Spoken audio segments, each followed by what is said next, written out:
Hey everyone! Thank you for watching Career China Live today. My name is Rachel, And I'm Roisin. and today Roisin and I are going to be talking about Chinese New Year because Chinese New Year is coming up and it's a really big holiday in China. So, what is Chinese New Year or Spring Festival? Well, Spring Festival is very similar to the Christmas holidays. Hmm. So it's a big celebration in China where lots of people get together with their families. They'll go home, spend time, prepare food together. It's just a really good time for everyone to sort of have a bit of R&R with their families. Yeah, I think a lot of people don't realize like Chinese, like they work on a different calendar. It's on the Yeah, lunar calendar. yeah, So right. Chinese New Year is like their big holiday, kind of like our Christmas, like you said. But it's different every year. So it may not be the same day that they celebrate. Sometimes it might be early February or late January. It depends on their lunar calendar. So it kind of changes every year, which is different. But it's a really big holiday for Really big, Chinese yeah. people. In fact, with so many people leaving their where they're working, going home to Mm, their hometown, yeah. it turns out to be the greatest migration of humans in the world. Right. So, That is a fun really fact. fun fact because there are so many people in China who are going to be traveling to go home to visit their families. It's huge. Like it Yeah, is such a huge amount of people yeah, traveling during that time, which is crazy. Yeah. I'm sure it'll show up in the news. You'll see photos of like traffic jams and people like trying to get to the train station. right. It is crazy. So what are some other ways that people like to celebrate? So they have like, traditional meals with their family, or they might do special celebrations. But is there something else that they do to celebrate? Well, a really common thing is hongbao, which is red envelopes full of Yeah. money. And normally around the Spring Festival, you'll be giving a lot of hongbaos to small children. So if you might have Chinese friends that are posting pictures and you've got like a 3-year-old and they're holding up all of this money, it's like I am they so jealous they have of that so much money person. though. It's not even fair. You're like, you're 4 years old. What are you gonna do with all that money? Right? But it's like it's such a big tradition to give the children the money, and Yeah, so little children especially love Chinese New Year. And yeah. as you get older, I think you get a little bit less money and less money, but Well, yeah, just like just Christmas. exactly. So My last Christmas, I had about 3 presents. that's so sad. I'm so sorry, It's Roisin. okay. I'm holding out for when I have a child around Spring Festival, and then I'm going to take all Then that you can money. take all their hongbao. Exactly. That's the way to go. It's interesting. Hongbao is like something you can also do on WeChat, which is like the big social Hmm. media in China. So you can even send it, you know, digitally. So you can send your money from your bank account and people can get it in group chats or like with companies and friends.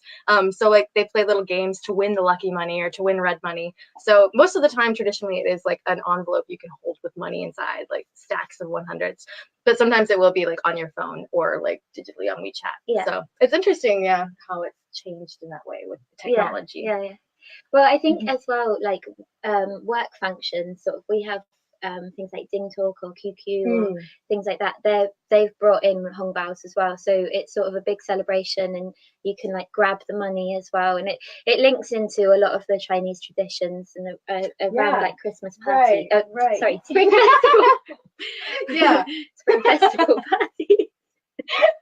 right. Yeah. Exactly. But like what you're saying, the Spring Festival. And there's like so much leading up to the Spring Festival too. Like we're still like 11 days away from Spring Festival. Mm. This year it's on February 5th. But there's already so many events and parties going on, like big company parties, friend parties, because a lot of times during the Spring Festival, people are going to be going home, spending time with their families. They'll have off from work and off from school. So now is the time when they're having those big parties to celebrate with their companies and with their friends and things like that before the actual holiday. And I think when we say big, we mean like epic. It's not like a small thing. Like there's stories of people where they'll have like air spraying money, and you just like grab Yes. the Oh money. my gosh, yes. Our company party, I think the first prize was maybe an MacBook Air or Yeah, something. yes. Oh my God, they have I obviously huge didn't win prizes. it. We really wanted to win it so badly. And they even had like a trip to Bali and like you were giving out Oh trips. yeah. You forgot about that. I wanted that. I was like, oh my gosh, I want to go to Bali. And Mm, they also had like, oh, they had like train tickets to go home. They were yeah. selling out like, or just like money to go home. And like, other thing, a haircut. I think they were giving away haircuts. Oh, That's what somebody oh told me. no, they had a Dyson hairdryer, They, which is yes. not cheap. Oh, So that was yeah. yeah. So And I thought, sorry to interrupt there. no, I've no. also heard of another company that their first prize was 100,000 RMB worth of prizes. What? So it's worth coming to China just for the annual party. Right. This is the time to be in China, basically. I mean, even here at the company, like your company, they might give you little gifts, or the school you work for or something. We got some like nuts and like a little calendar, and just like little prizes, just like it's a way for your employers and your teachers and people to say like thank you, and like, you know, we appreciate you. It's like a big end of the year special thing. Yeah. So yeah, it's a really nice time to be in China. It is. I mean, like we're in Beijing at the moment. It's a little bit chilly, but like just the sort of atmosphere is really exciting. Fun. And like when you go to the little shows, in China they love putting together shows. So there's always like singing and dancing, and there might be some sales going on. It's not as big in China. They have other holidays where they have bigger like online sales and stuff. But you might see some special promotions. But you'll also see just like a lot of red everywhere. And you know, like you see red, and it is one of the Chinese colors, and you'll see it on the flag and everywhere. But especially during Chinese New Year, red is a very big, like common color you're going to see everywhere. Yeah. So why is there red everywhere, Roisin? So Chinese New Year comes back to a story about a monster called Nian, and this is like, you know, an old wives' tale. So they this monster was living in the mountains, and he used to come down and eat all of the grain and the crops, and sometimes the children, as all monsters do. And the villagers were very scared, and so one man comes and he goes, "Why are you scared?" Like, well, he's eating our children, so obviously we're scared, and we don't have any food because he keeps eating our food. And the guy was like, "Okay, let me take care of it." So apparently he sort of like distracts the monster for a while. Obviously there's different variations of the story, so this might not be factually 100% correct. I'll just give you the general gist. And then he comes back, he says, "Guys, I can't stay here forever, so you're going to have to do something about it. But I found out that Nian is really scared of, like, he scares easily, he's scared of loud noises, he's scared of this, he really doesn't like the colour red. So what I think you should be doing is just making everything red. So you'll see around like doorways, they'll have banners and a banner on the top as well, and that will be red, and red lanterns as well. So they gave the kids in the story, they gave the kids the red lanterns to help protect them from being eaten or being captured. And they also used a lot of fireworks and firecrackers, so loud noises, and you'll see that like that's passed through to today. Firecrackers are not as used as much because there's been a lot of restrictions put in the last few years, especially in urban areas. I remember my first year in Beijing with firecrackers, and I was on the 12th floor, and they had filled the car park with firecrackers. Like well, not that, like an outside bit. They had firecrackers, and they were so loud and so like boom, boom, boom, that I could feel it vibrate on the 12th floor of my apartment, and car alarms were going off everywhere. It was mental, but it was like really a good experience. It was fine. Like, it was really exciting. Nothing happened. Nobody was injured. Our complex, we don't have that. That was the one time. That was it. That was once. So interesting. We have a comment from Corey. He says that I miss New Year in China, although I sleep better without the 14 days of fireworks, which definitely goes along with what you were saying. I feel like I was surprised by that too, my first year in China.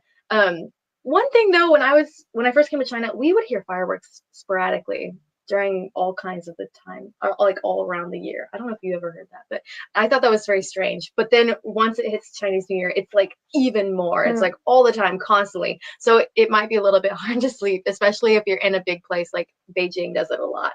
And Corey actually was in Beijing. Oh, wow. I used to work with him. Hey, that's awesome. That's really cool. Yeah, I remember my first Chinese New Year, I actually was in Chengdu. And I was kind of surprised because Chengdu's a fairly large city in China. And I thought there would be a lot going on in the city and just like bigger fireworks or a parade or like shows and dancing and stuff. But actually, there was like nothing. Yeah. And I kind of realized every city in China might be a little bit different because of just the people that are living there and the size of the city and stuff. Like some cities, I think we've talked about this before, like the migrant workers are there. So Yeah. a lot of people will travel home and away from a bigger city Yeah. to go to the smaller hometowns to be with their families. But then in other cities, they might stay in the city and there might be more going on. Right. So what I found as well, when you stay in China, although there is a lot of fireworks and noise going on, we have like smaller areas of the city, more central areas, there'll be the locals that will stay around. But as you said, people will leave. But where there are locals, it's a nice sort of family atmosphere. It's also the best time to go sightseeing. So I live in Beijing, and going to Tiananmen or the Forbidden City or, you know, somewhere like this, which is a big tourist site, it's really difficult when it's really, really busy. But if you wait around the Spring Festival time when people are leaving, then you can just go and you've got so much space and you've got so much time, and you just don't have to worry about having to queue up to get a ticket or anything like that. You can just like go on through. Yeah, it's really interesting. I remember seeing some videos about that. Like some of the big cities like Shanghai and Beijing, certain parts of them will just completely empty out. And you can look online and there's like weird videos where it seems like the city's abandoned because it's so quiet during the new year because people have left and they're like going different places. Oh, hey, Elizabeth. Elizabeth said, oh, the firecrackers. Even in the suburbs of Guangzhou, the sound would bounce off of all the buildings and echo for ages. Yeah, I think that's so true. It's so loud. I lived in Guangzhou for a year too, and I remember that there's just so much going on. There's always like the sound of the firecrackers. Is there anything else that goes along with that? You talked about the firecrackers scare away the dragon, and people would also wear red to scare away the dragon. So is that still something people do today? Yeah, I mean, depending on where you are, there's different traditions. One of my old co-workers, her mum used to give her red socks every year, like no fail. And it meant something. What were her feet cold? I can't remember exactly. It was something to do with luck. So it was sort of like definitely. For the Red's year, just like a lucky color. Luck. And, red underwear as well. Yes, that's a big one. Yeah, people wear red underwear. It's like a way to say good luck and exchanging underwear is very common. No, not like taking it off and here we go. Right. But as gifts, exchanging underwear as gifts is common in China around Spring Festival. Right. So if you do come to China and you're given some underwear, don't take it the wrong way. It's don't be offended, or it's a normal gift. It's okay. Right. It's just a common thing that happens during Chinese New Year. Lots of red and lots of firecrackers. So we mentioned traveling before, like how a lot of people, it's like the biggest time for traveling in the world, right? So like when you're traveling during Chinese New Year, there are some things that you kind of need to be prepared for, especially if you're like an expat or a teacher living here and you're experiencing your first Chinese New Year. It might be kind of alarming because during the time off, people will start booking tickets for the trains like 30 days in advance. I think that's the time. It'd be about 30 days, depending on what provider you're getting them from, but often it would be about 2 weeks. Like it really just sort of depends on the situation. But they do go very, very quickly. So quickly. Like I remember I have had friends who were like waiting like at midnight for the second that they can buy their ticket and like try to fight with people, and they're like, why won't my internet load? It's like a little bit stressful for them because it's their biggest time to go home, and it's very difficult for them if they can't get a train ticket to go back to see their family. So it's a little bit stressful. And you might see like in your office people are crying because they're like, I can't go home and I can't afford a plane. And it's like it's heartbreaking to see because all they want to do is just be at home. They just want to go home, but it's like there's so many people traveling during that time. So if you are planning to travel, it is a great time to travel, especially if you're going places where people won't be. Like we mentioned, like even Beijing is fine during that time. I remember I traveled to Chengdu, and I know some people will go to different cities like that, or Xi'an, and If you're going to a less popular place, you will be able to get train tickets. That's fine. But it's good to know, like, before you go, that you should arrive extra early to the train station. Yeah. Because security will be very crazy and crowded. Yeah. Especially if you're traveling on the first day of the new year or the last day of the new year. Those are the biggest times for going home and coming back. So make sure you get there early, or try to avoid traveling on those days, because it will just be crazy. Yeah. Yeah. Well, yeah. Yeah. I would just say just avoid it. Just avoid it if you can. As much as you can. Like, Right. Unless you have to change to that day. Right. Don't try not to travel on that day, because it is so crowded. I mean, yeah, it'll be fine, and you'll get on your trains, and Chinese trains are still normally pretty good about being on time and following schedule, but you just should get there early just in case, to make sure you can get on your train and get through security and all that. But I mean, it's like, if you miss your train, normally you can just get a new ticket. Yeah, but Spring Festival, may not. Not a chance. Right. Yeah. It's really hard to replace your ticket. Yeah. And also just be extra careful when you are traveling. There might be some people, there's a lot of confusion and a lot of crowds, so just make sure you're careful with your belongings, that you have everything with you, and that you're just staying safe and things like that. Yeah. And also, like, don't flaunt things. Like, if you've got like a new iPhone or whatever, don't be like, woo, Steve, come get me.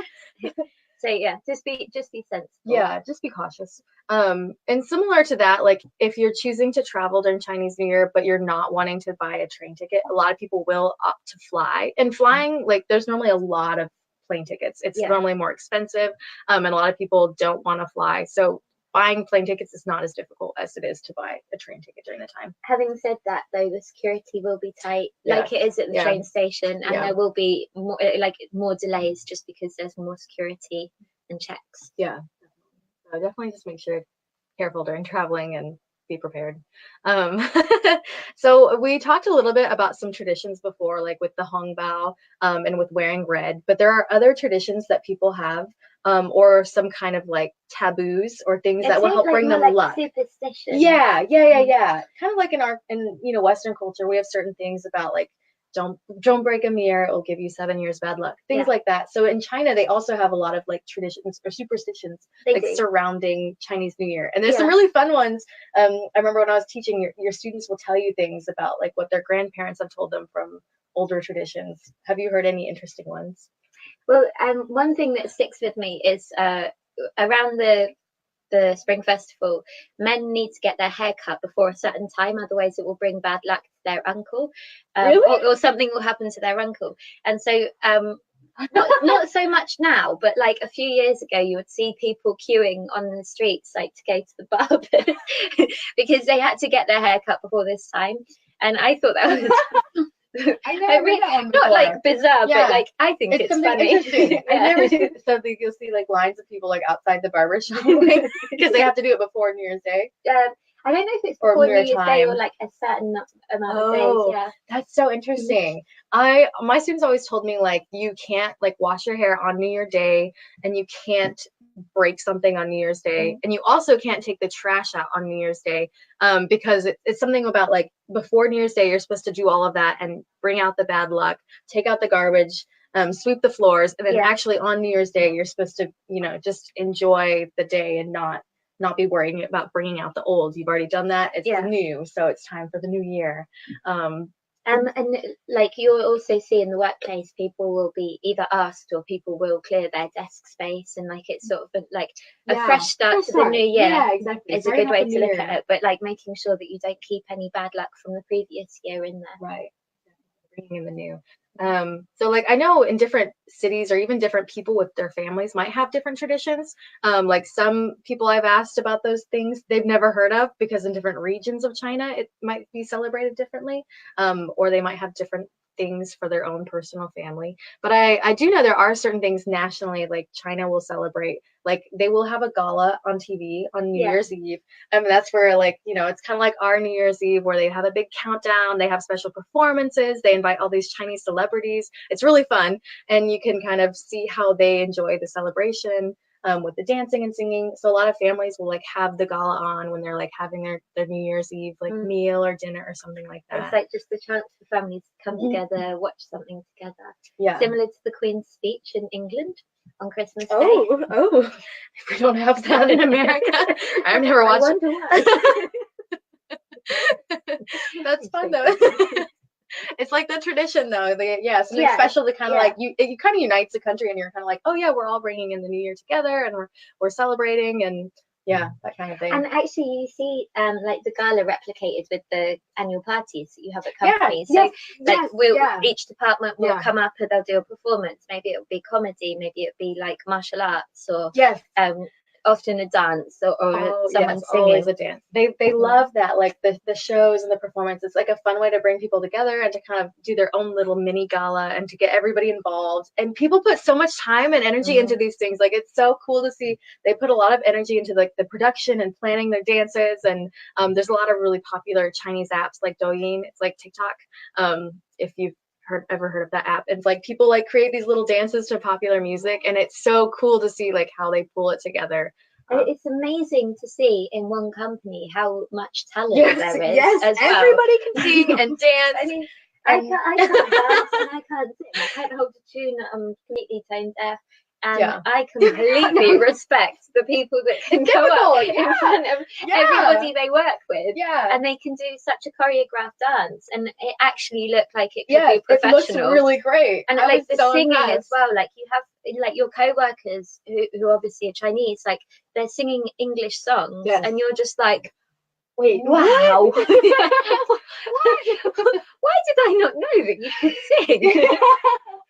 You know, like in China, KTV is really big. So I feel like that is their time that they practice. They know what they sing, and they're so good at it. They're used to singing with professional microphones and like how to sound good in a room. So I was like, wow. And how to hold themselves. Yes. Oh my gosh. They know what they're doing. They do. Yeah. It's not their first time. No, it's not their first rodeo. Exactly. I think that's a really cool thing about like the gala and stuff. I know we mentioned before, a lot of people will be going home to visit their family, and that is also like a special time for people to get married, because a lot of people don't have much time off during other times of the year. So this is a time for everybody to come together. It's also a very important time to, if you're thinking about getting married to someone, to introduce them to your family. So if you ever are in China and you're in a relationship and somebody asks you to meet their parents during Spring Festival, then tread carefully. Next step. It's often like it's seen as like an important step, meeting with family at Spring Festival in your hometown, because obviously like you'll be meeting a lot of their family, and so it's probably the next step would be going towards marriage. Right. On the flip side of that, I know a lot of my friends have told me their parents during Spring Festival might put a little pressure on them about like, hey, where are you at? Are you dating anybody? Are you seeing anyone? When are you gonna get married? They're just kind of checking in on you like families like to do.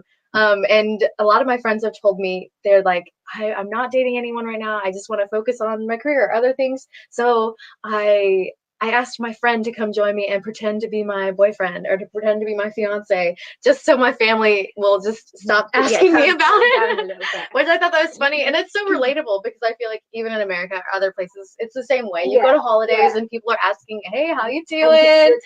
Yeah, exactly. When you're getting married. So I think it's so interesting. People will like say, hey, this is my boyfriend, this is my girlfriend, and maybe hire somebody fake to just fill in the spot, because it's so much pressure during that time. There's a lot of stuff in the news as well that's talking about like hire a boyfriend for Spring Festival.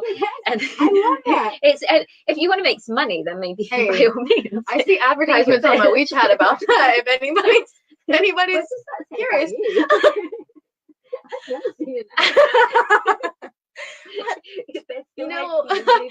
I used to just like become friends with everybody.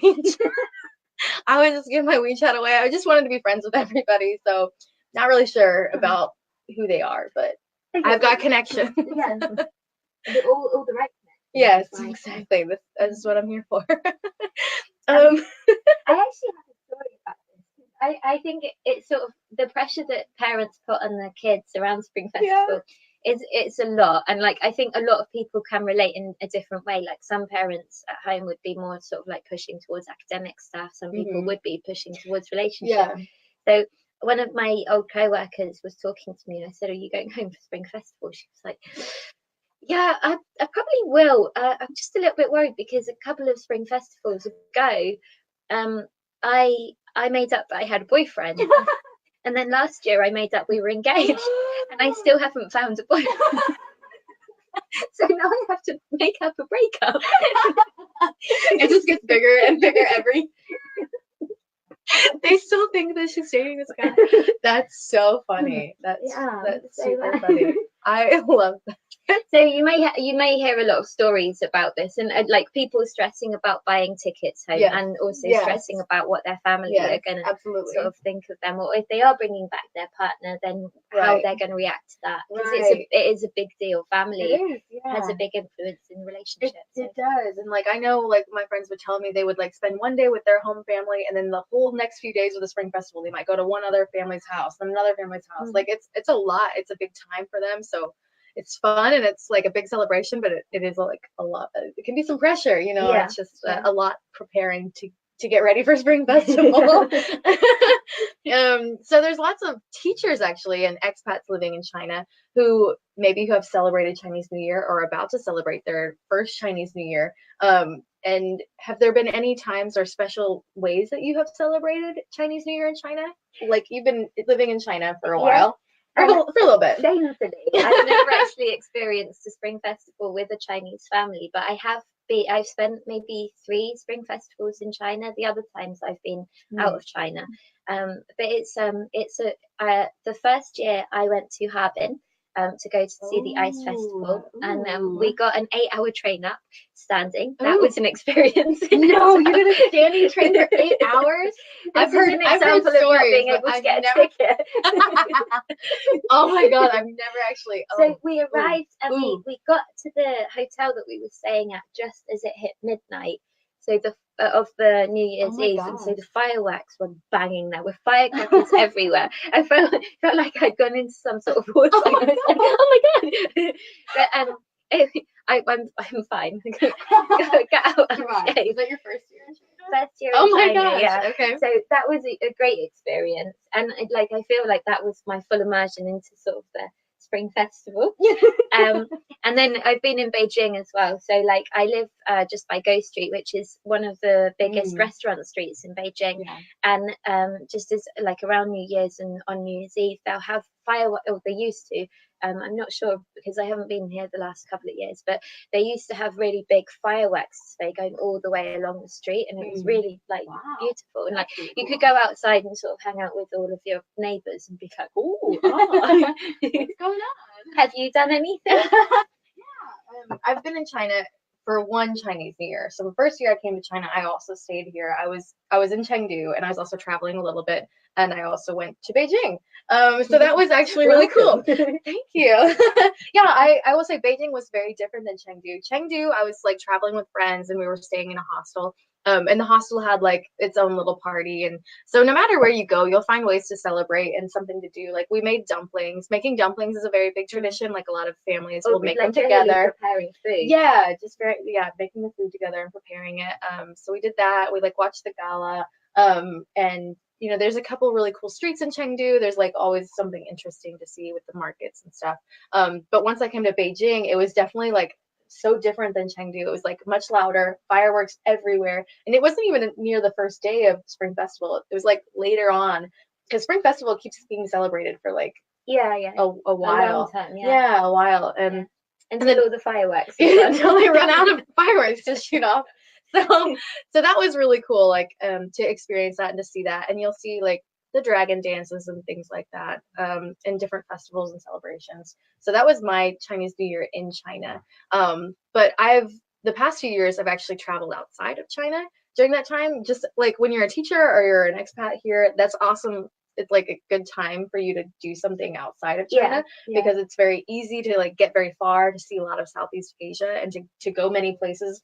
Yeah, and I think as well, if you're working with a Chinese company, you'll often be given the Chinese holidays. And so Spring Festival is the longest holiday that you will be getting. So it's about maybe 10 days, give or take a few days. It could be 2 weeks. It really depends on sort of like where the days fall. But it's a really good opportunity to sort of travel around, either travel around China or travel to the neighboring countries, or go home if you miss Christmas and you're missing your family. That's true. I do know a lot of people who have gone home during that time. it gives a good opportunity, and nice, yeah, sometimes halfway companies point. will be sort of flexible and allow you to take time off like before Yes. the Spring Festival or after the Spring Festival, Right. so you can extend your holiday. Right. That's really nice. And yeah, you can do so much with that time. Like during the past, I've gone to like Thailand and to Vietnam and Cambodia and All Australia. in one trip. One trip I went, not Vietnam, but I did do Thailand and Malaysia and Cambodia and Australia all in one trip, and it was like 2 weeks, 2.5 weeks. So you can do a Yeah, lot. you Or can, yeah. like last year I was in Vietnam for like 10 days. So you can like stretch it out or Yeah. do something slower. It's kind of up to you, but there's a lot going on. I mean, often people who are in the north of China, where the weather is a bit colder, they'll use the Oh, opportunity yes. to just go Yes. go to Thailand and just have a beach Yes, holiday and not yes. do anything. Oh and my just gosh, drink I'm pina so coladas on the so beach. excited. That's what I'm doing. This year I'm gonna go to the Philippines. I'm gonna go sit on a beach. I'm gonna go enjoy the warm weather. I'm so excited. How about you? What will you do for Spring Festival? Wow, I haven't made any plans, which goes against everything we're saying.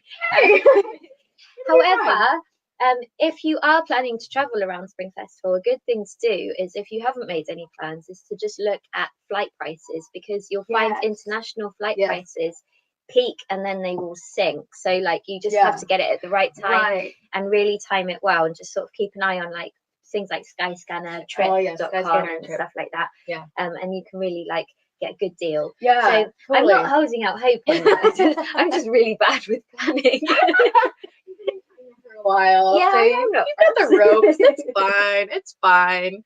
Yeah, there's so many things you can do though. So you'll be fine. Yeah.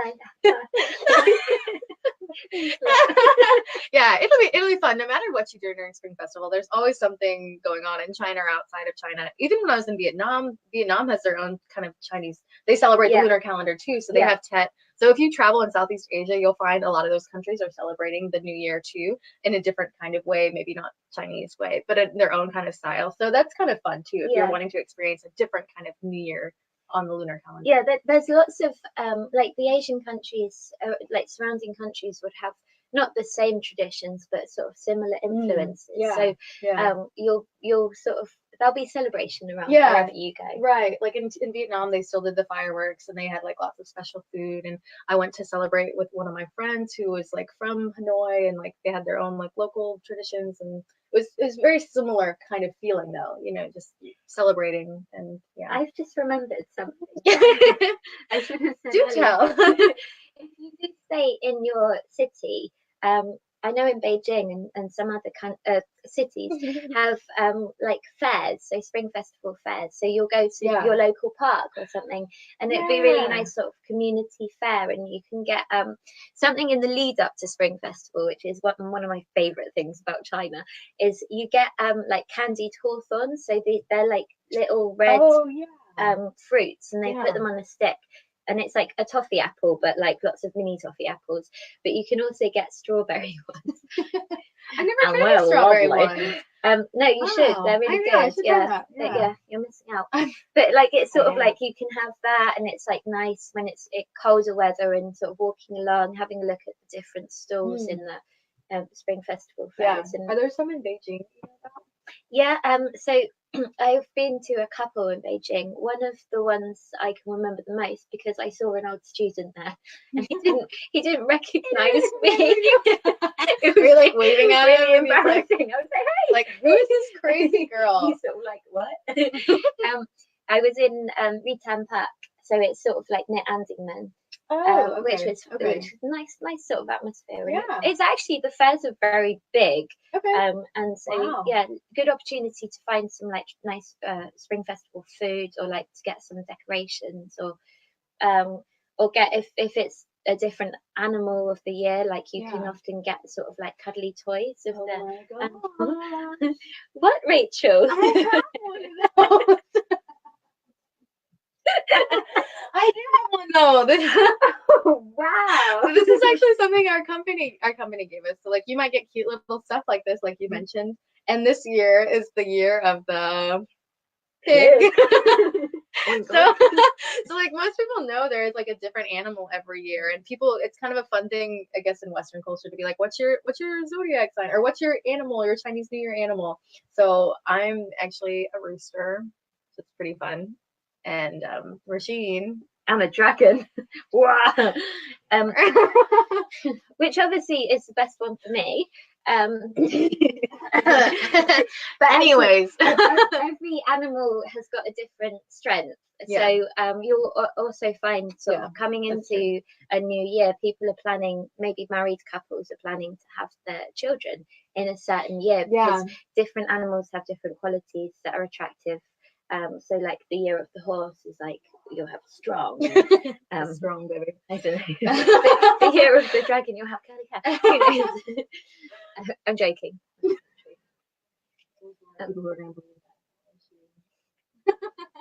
Yeah, but yeah, like you were saying, there is like a lot of like attached to that. Just like in Chinese culture, your name is kind of special too. That has special meaning. So your animal might have special meaning. And there's certain like sayings about each year and with the animals. So this year is the year of the pig. So there's gonna be pig stuff everywhere already. There's pig stuff everywhere. Cute little things and just little pigs everywhere. Yeah. So I don't know what the year of the pig signifies. There's probably some special meaning behind that, but I think if you're born in the year of the pig, it's lucky. Yeah. Maybe everyone can do some research.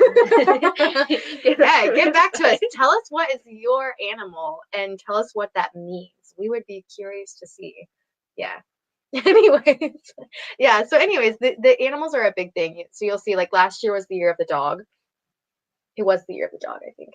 Anyway, might need to check, but I think so. Anyways, so every year it changes, and it's like a big, exciting thing to like celebrate the year of that animal and to do those little traditions with it. Yeah. But yeah, it's exciting. Well, actually, just generally, this time of year is very exciting. Yeah. Because you'll hear a lot of people sort of like making plans and everything like that. So. Yeah. So anyways, we're curious what you guys are going to be doing for Chinese New Year. Is there anything special that you are going to do to celebrate? Or have you done anything special in the past to celebrate? Do you have any crazy stories, unique stories, and just fun Chinese stories? And not even in China, like just like what have you experienced as your Chinese New Year? Yeah, we would be really curious. So if you are watching, please comment below and let us know what you have done or what you're going to do for Chinese New Year. We would love to hear about that. If you guys have any other questions about Chinese New Year also, please comment below and let us know. We'd be happy to answer questions or talk about that or anything with coming to China. We love China. We love talking about China. So we would be happy to help you and answer any questions you have. But anyways, thanks for joining and watching today with Career China. We just got one more thing. Oh, we do. We do. Let's bring back this pig. 新年快乐! Have a great day.